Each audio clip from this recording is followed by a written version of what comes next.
Hello and welcome back to another FPL video. So in this video it's going to be all about a free hit team for double game week 29. So obviously if you've used your wildcard and your bench boost already, you don't have many double game week players for 29, then you're going to want to use your free hit. So I've done a free hit team here and I'm telling you now, it's been difficult. It's been so difficult to decide on who to go for because at the end of the day you can only have 11 players. So with this team I've done here, I've still got 6.7 million in the bank. I even at the end, the last player brought in is a premium player, just because I had so much money. I just thought, sod it, I'll go for him, because the reality is that player would be on the bench if it was me. So then let's go through the team then. So goalkeepers up first then. So the two I've gone for here is Raya of Brentford and Navas of course, Nottingham Forest, which might be a surprise. Reason being, obviously, when you compare them to all the other double game week teams who are obviously looking at Aston Villa, they have two away games, one of them being Chelsea, the other being Leicester. Do you want a goalkeeper for that? Probably not. Bournemouth have got two home games, so you might want to go for the Bournemouth keeper, but they do seem to leak goals. But they are also good at home, so definitely maybe if you want to go for an outside chance, maybe go for the Bournemouth keeper. Brighton, obviously, we don't know who's going to start in goal for Brighton. It might be Steele, it might be Sanchez. So just for the fact that we don't have 100% certainty, I wouldn't recommend a Brighton goalkeeper. Leeds, they've got Arsenal in their first game. Don't see a clean sheet there. Leicester, who's going to start for them? Would it be Danny Ward? Will he return? Or will it be Iverson? So uncertainty there. So don't fancy going for a Leicester goalkeeper there. Liverpool, not a chance would I go for a Liverpool goalkeeper. Man United, they've got a tough double game week fixture themselves, so I don't fancy De Gea there. And not Southampton, West Ham, who obviously have Southampton, they do have a decent double game week fixture, but we don't know who's going to start. Will Fabianski be back? If he's not back for the first one, he could be back for the second game, so uncertainty there on the keepers. So I feel like that's why I've gone for Navas. He's definitely going to start. He's got Wolves and Leeds in his double game, which is pretty decent for Forest. So I went for him just purely based on the fact that they've got a nice double game week fixture and he's going to definitely start both games. I just went for assurances instead. So that's why I went for him. Raya, similar thing. He's going to start, but obviously second game is against United, so that's going to be a tough fixture for him. So out of the two, I'd probably definitely more lean to going for Navas ahead of Raya if I was picking my goalkeeper for this fixture, or for this double game week, should I say. So then, on to my defenders now. And first up on here, I've got Castagna. So, might be surprised because Leicester love to concede goals, but their double game week fixture is pretty nice. Crystal Palace away. Now, yes, they've just hired Roy Hodgson as their new manager, Crystal Palace, but when you come up looking at Roy Hodgson, you look at more stable at the back. Obviously, Crystal Palace's biggest problem is scoring goals, and I don't see that really happening much with Roy Hodgson in charge. So I think they could keep a clean sheet there. And then Villa at home, not a too bad fixture. That's going to be tougher, I do think, when it comes to keeping clean sheets. But you never know, Leicester could do it there, and Castagna could definitely get maybe an assist in any of these games because he is a very attacking fullback. So he'll be a nice option to go for. My second one is Reece James of Chelsea. If you want to go for Ben Chilwell, that's fine. On here, I've gone for Reece James. Villa at home is their first one, obviously providing he's going to be fit. But Villa at home, I do think Chelsea can keep a clean sheet there. And then Liverpool at home, a little bit harder. Not 100% sure he'll keep a clean sheet in that one, but he could get an assist in any of these games or even a goal. So that's why I've gone for Reece James. Dunk of Brighton, theirs is not too bad themselves. Brentford at home will be a tough fixture, not going to lie. But I can see this game being a 0-0, which would be good if you're having Dunk in your defence, which is a clean sheet.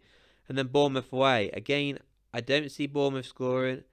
Do I see Brighton scoring? This could be a low scoring game. It could be a 1-0 or it could be another 0-0 game. So if you're looking at 2 0-0s, that's potentially 12 points from Dunk in 2 games. So definitely a good option to go for. Then I've got Kieran Trippier of Newcastle. Now their fixtures are a little tougher than most. Man United at home first game. That's going to be a tough fixture. They're going to look for exacting revenge in United. Will they keep a clean sheet? I'm not 100% sure they will. And then West Ham away. West Ham battling relegation, trying to get a goal, doing everything they can. Again, that could be a tough fixture for Newcastle. Obviously, I've kept Trippier in this team along with every team I do just because he's so good. He's so attacking.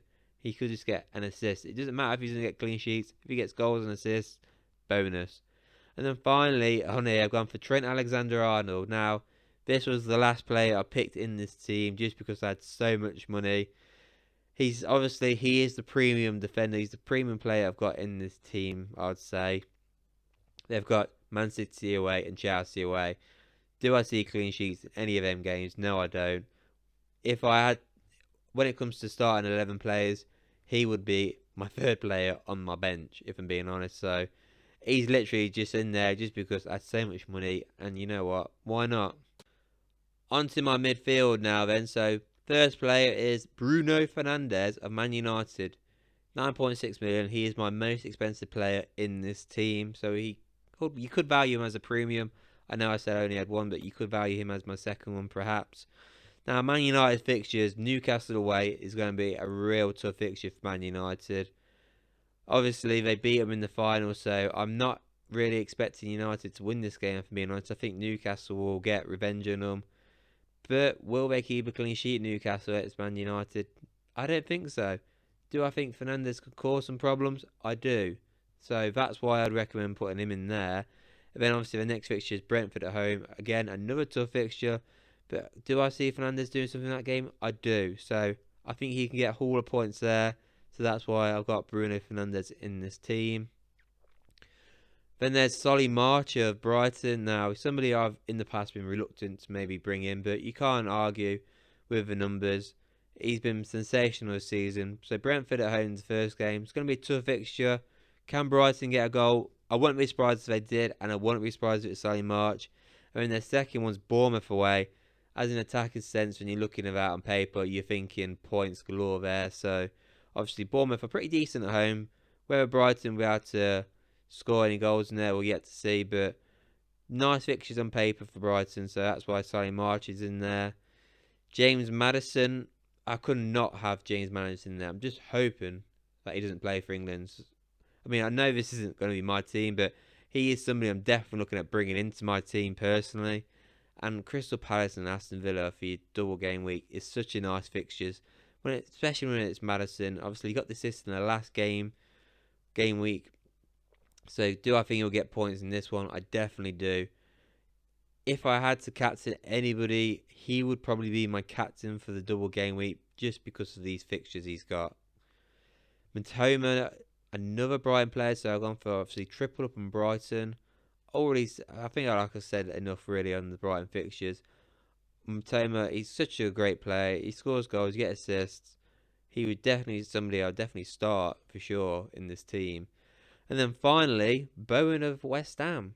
Obviously, West Ham are playing poor this season. Bowen, being one of the players, also playing poor.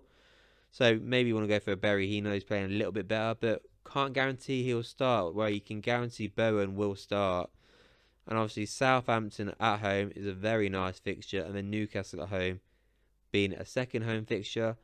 There could be goals in it. Hopefully, there will be goals in it. So you never know. Joe Bowen could actually get a haul of points. So I know I said I'd have Madison as captain, vice captain. I'd probably actually go for Joe Bowen. So as a whole, if I'm looking at midfield wise, I'd probably actually start all those midfielders for game week 29.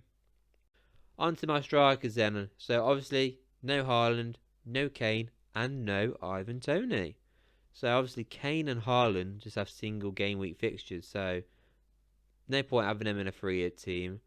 Ivan Toney does have a double game week, but the reason why he's not in here is because he's got that yellow card looming. So what I mean by that is one more yellow, 2 game week suspension, 2 game suspension, game week, 2 game suspension. So it's not worth the headache of having him in your team.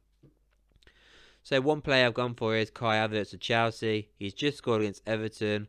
It was a penalty, which concludes now who is the penalty taker for Chelsea, because Potter said it's between him and Reece James. Both players were on the pitch. James even won the penalty for Chelsea, and Kai Havertz still took that penalty. So we know for sure now he's on penalties. Both Chelsea's games are at home in their 29 double game week, so that's also a positive to go for when you're looking at maybe having the crowd on your side. Aston Villa, can Havertz score against Aston Villa? I don't see why he can't. And then obviously Liverpool at home. Can he score against Liverpool? I don't see why not. Liverpool out of every cup competition now. They have to go for top four. They might be a bit more attacking because of that, so that leaves more space at the back. Every right there for Kai Havertz to go into and maybe score a goal. So that's why I've gone for him. Ollie Watkins, unlike Chelsea, Aston Villa, both theirs are away. So he's got a slightly tougher 2 game run. But he has been on a nice little streak, Ollie Watkins. It just came to an end, but he did get an assist in 28. So there is that to think about. Chelsea away is going to be a tough game, I think, for Aston Villa. But Chelsea do leak in goals. So there's no reason to think that he's not going to score in that game. And then their second fixture is Leicester City away. Leicester are so poor, but it is going to be at King Power, so it might be slightly tougher. But I can see Ollie Watkins scoring in that fixture as well. So 2 decent enough fixtures for Villa. Not the worst fixtures. I can see him scoring on one hand, but on the other hand, I can actually see him blanking in both these games. So that is a tough one, really, to look at. But then finally, Brendan Johnson. I keep saying Brendan. It's Brendan Johnson. There's no D.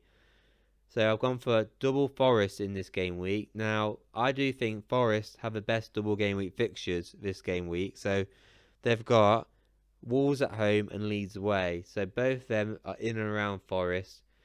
And Brennan Johnson, I think he struggled at the start of the season, but I think now he's finally picking it up a bit. He's finally got used to the Premier League.